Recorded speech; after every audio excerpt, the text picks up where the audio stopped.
작게는 20에서 많게는 30% 정도는 아마 내년에 떨어지지 않을까. 그렇게 되면 상당히 많은 지역에서 정말 10년에 한 번 올까 말까 하는 절호의 매수 찬스가 올 수 있다.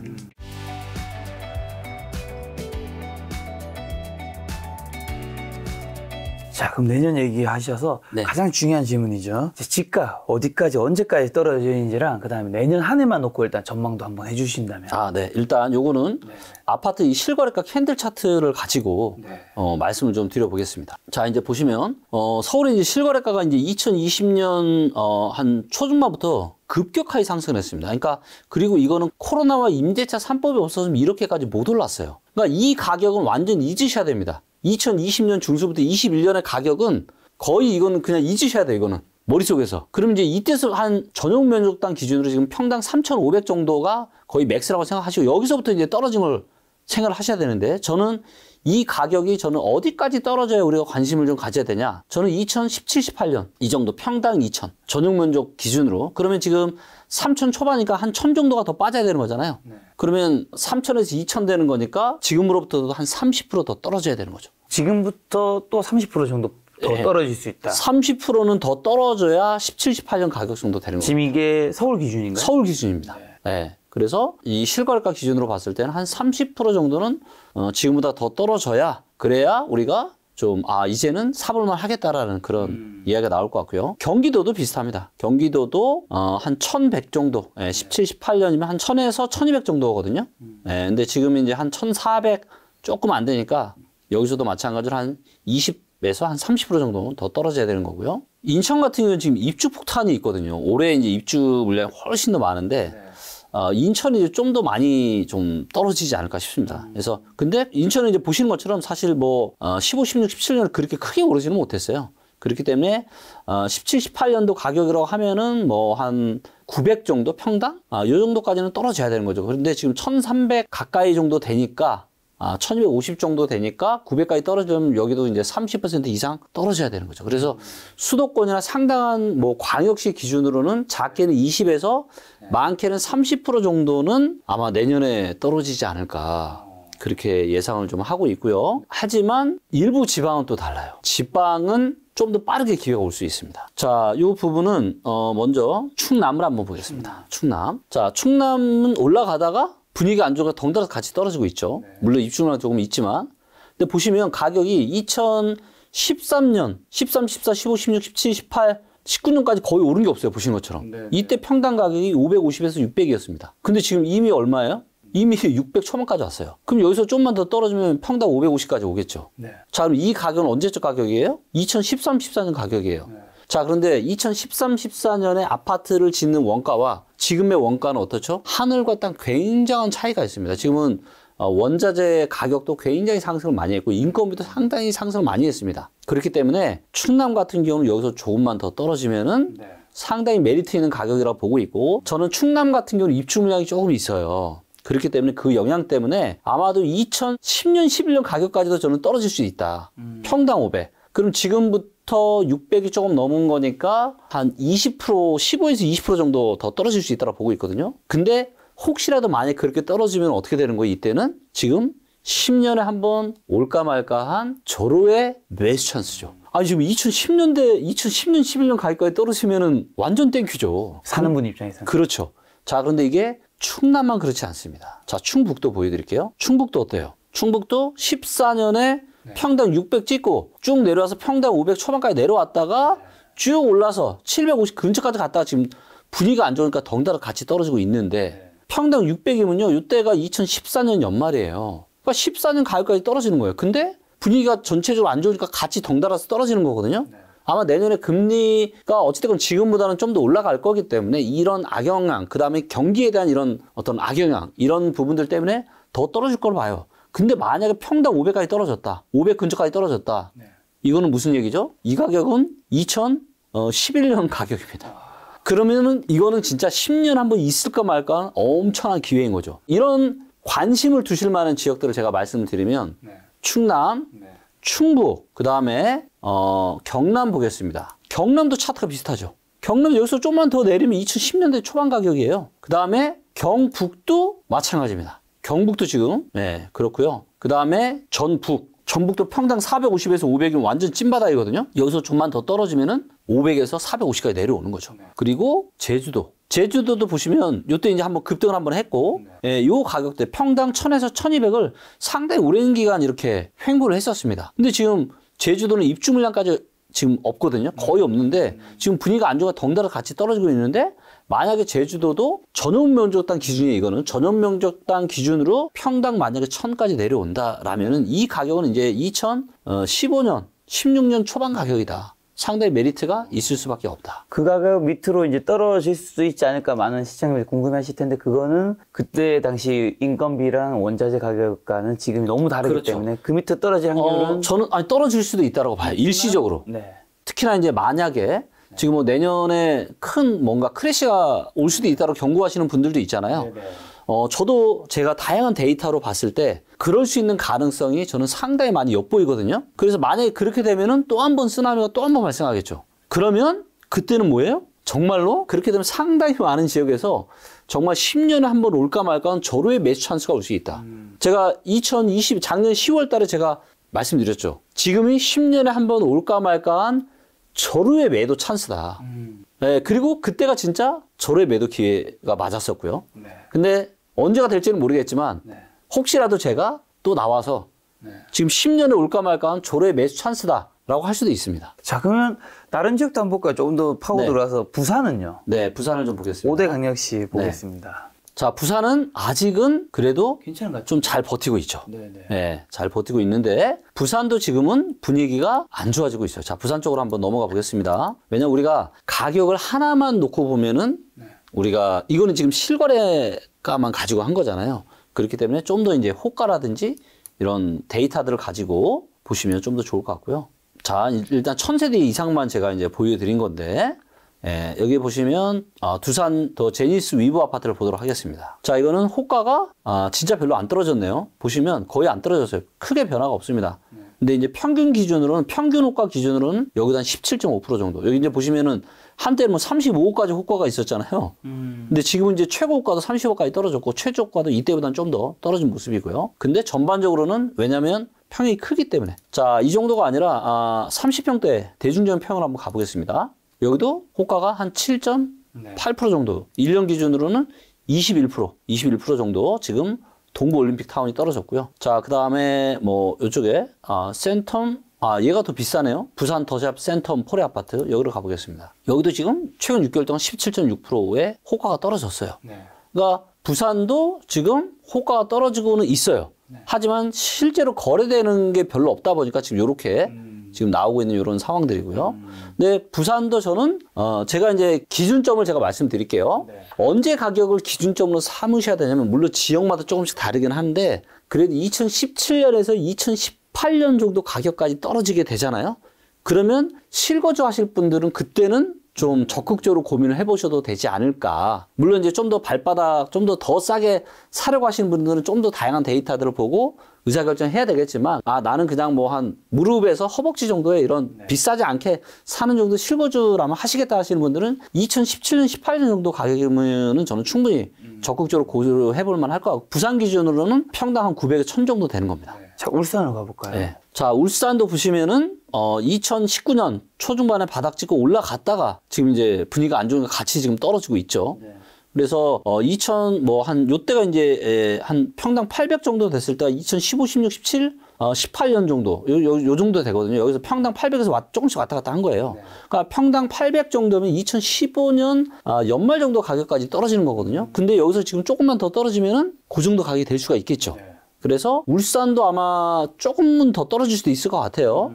그래서 만약에 울산 평당 700까지 떨어진다.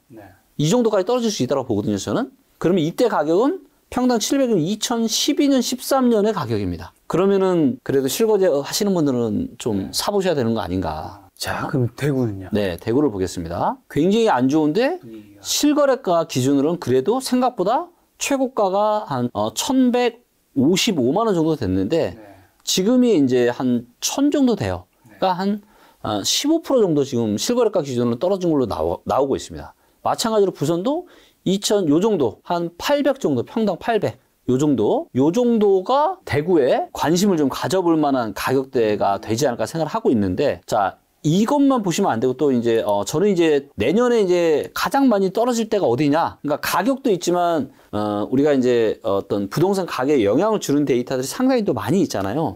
근데 입주 물량이 또 중요한데 부산이랑 대구가 입주 물량이 굉장히 많아요. 대구를 좀 보시면 대구의 지난 10년의 이제 입주 물량 데이터인데요. 올해가 요 정도, 내년에가 어떻죠? 내년이 34,000세대, 올해가 2만 세대였거든요. 근데 올해가 2만 세대인데 이만큼 하락했는데 내년은 지금 34,000세대. 이걸 전체로 한번 보시면 대구 이렇게 입주물량이 많이 공급될 때가 있었나요, 없었나요? 없었습니다. 근데 23년만 많은 게 아니라 24년, 25년에도 여전히 많아요. 자, 그렇다는 얘기는 대구는 원래라면 한 평당 800 정도면 굉장히 노려볼 만한 괜찮은 가격대인데 입주 물량이 너무 많기 때문에 자칫 여기보다 더 떨어질 수도 있다. 그러면 이제 평당 한 700 정도까지도 전용매수 기준으로 떨어질 수도 있겠구나. 그리고 당장 반등이 오기에는 일단 입주 물량에 대한 부담이 너무 크다. 그러니까 이게 상승장일 때 입주 물량이 들어오는 거랑 하락장일 때 입주 물량이 들어오는 건 완전 다르거든요. 네. 근데 지금 하락장이잖아요. 그렇기 때문에 대구는 좀 더 내 집 마련 하실 분들은 적어도 한 빨라도 24년 말 아니면 25년 정도는 좀 보셔야 될 것 같아요. 광주는요? 네, 광주 보겠습니다. 보시는 것처럼 광주는 떨어진 적이 거의 없어요. 네. 계속 올라왔죠. 계속 올라오다가 이제 막 떨어지고 있고요. 2017, 18년도 가격이면은 평당 600에서 700 정도 사이입니다. 네, 그래서 조금 더 떨어질 수 있는 여력이 지금 보이고 있다라고 보고 있고요. 광주를 한번 가보면 광주는 입주 물량이 그렇게 많지 않을 겁니다. 자, 이제 보시는 것처럼 광주는 어때요? 입주 물량이 그렇게 많지 않죠. 예, 그래서 올해가 입주 물량이 많아요. 그래서 광주는 입주 물량 자체가 그렇게 많지가 않습니다. 예, 그렇기 때문에 광주 같은 경우는 뭐 한 평당 700 정도까지, 요 정도, 17년, 18년 가격이 700 정도 되는데, 요 정도 가격대까지 떨어진다라면은 뭐 한번 실수요자분들은 관심을 한번 가져볼 수도 있는 거 아닌가. 입주 물량이 많으면 조금 더 과거로 가야 되는 거네요. 조금 더 그렇죠. 조금 더 과거로 갈 수밖에 없죠. 자, 마지막 대전은요? 네. 보시면 이제 대전도 이제 작년 21년 가을에 고점 찍고 이렇게 지금 떨어지고 있고요.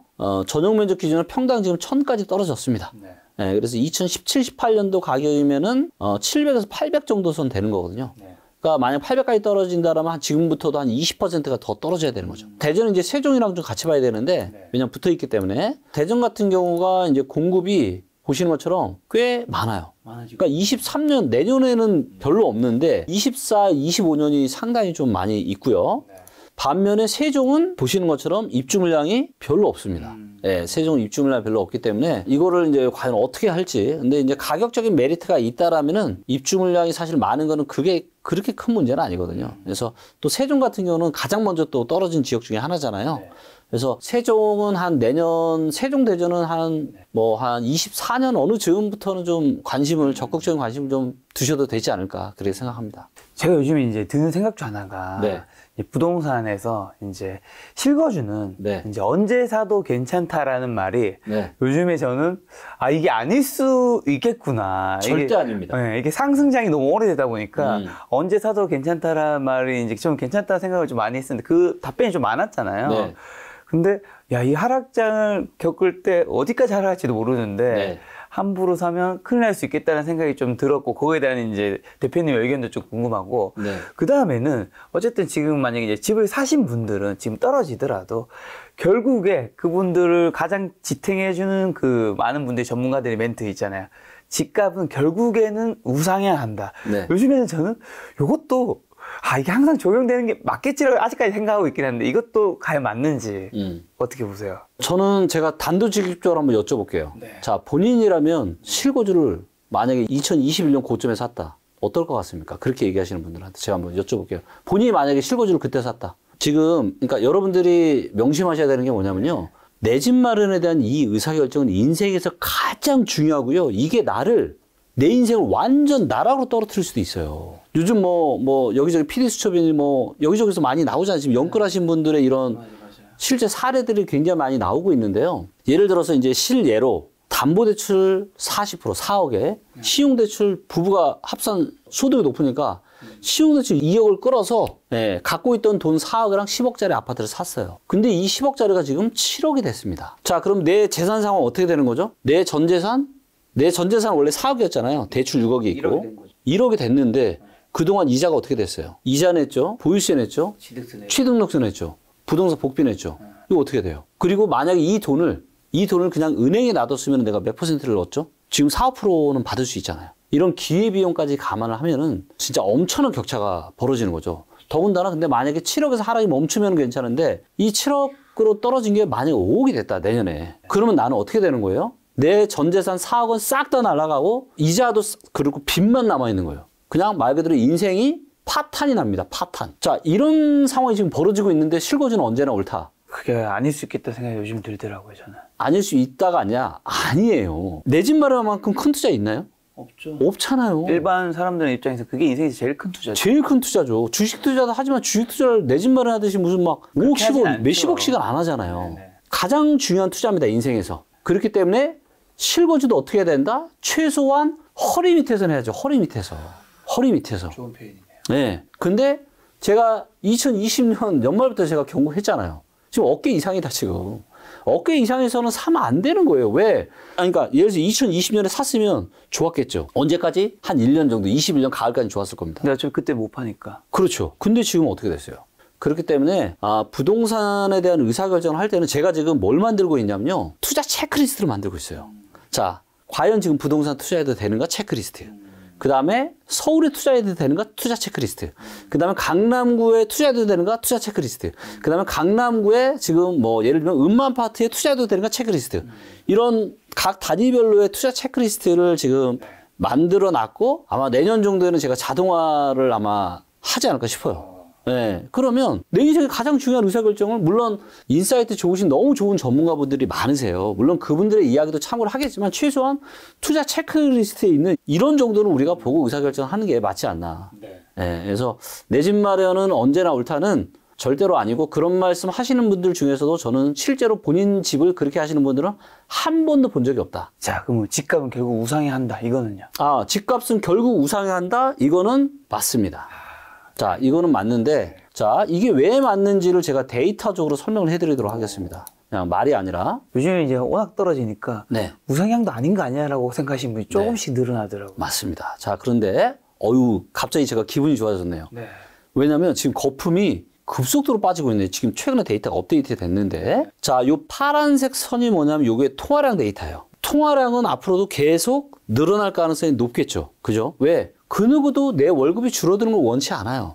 그렇기 때문에 인플레이션은 자연스럽게 생길 수밖에 없습니다. 그럼 자, 돈의 총량이 늘어나는데 부동산의 총량은 늘어나요, 안 늘어나요? 한정되어 있죠. 그런데 이 돈이랑 부동산을 바꾸는 거잖아요. 자, 그럼 돈의 총량이 올라가는 속도만큼 아파트 가격이 올라가는 게 맞아요, 안 맞아요? 너무 당연한 거죠. 너무 당연하죠. 네. 자, 그래서 신문 기사를 보면 이런 기사가 나오잖아요. 지금 시중에 풀린 통화량 대비해서는 아직은 아파트 가격이 덜 올랐다. 이런 기사 혹시 보신 적 있죠? 있죠. 근데 제가 이 기사를 보면서 너무 궁금한 거예요. 도대체 아니 이분 말을 들으면 맞는데 아니 어떤 데이터를 기준으로 본인이 데이터를 만들어서 지금 뭔가 알고 하시는 건지 그냥 던지는 얘기인지. 근데 제가 아무리 찾아봐도 이거를 백데이터가 없는 거예요.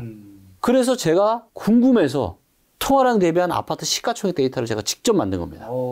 네. 그래서 요 빨간색 선 있죠. 요게 아파트 시가총액 데이터예요. 그래서 이 두 개가 엎치락 뒤치락 하면서 이렇게 꽈배기 꼬듯이 계속 우상향하죠. 전국의 시가총액인가요?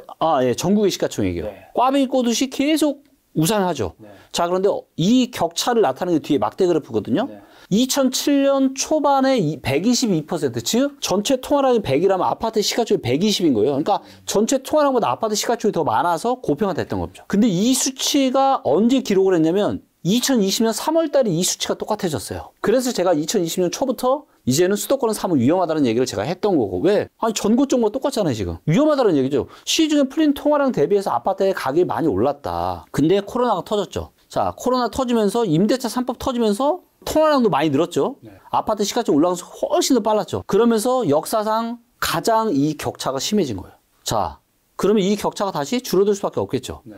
자, 지금 보니까 138%까지 떨어졌습니다. 네. 자, 평균이 109%고요. 지난 20년은 평균 109%고 네.